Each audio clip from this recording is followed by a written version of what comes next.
গ্রাম বাংলার অপরূপ প্রকৃতির টানে শহরে যাইবার কথা মন নাহি মানে।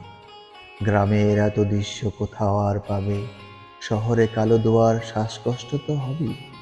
গ্রামের ফুল পাখি আর সতেজ সতেজ খাবার, এসব ফেলে মন চায় না শহরে যাবার।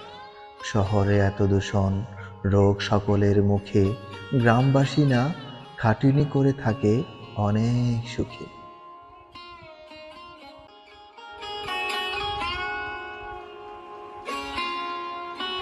ধন্যবাদ সবাইকে আমার কবিতা আবৃত্তি শোনার জন্য। আমার কবিতা আবৃত্তি যদি আপনাদের কাছে ভালো লেগে থাকে, আমার চ্যানেলটিকে সাবস্ক্রাইব করে পাশে থাকা বেল বাটনে ক্লিক করে রাখুন, যেন পরবর্তীতে নতুন নতুন কবিতা সবার আগে শুনতে পান। ধন্যবাদ সবাইকে পাশে থাকার জন্য।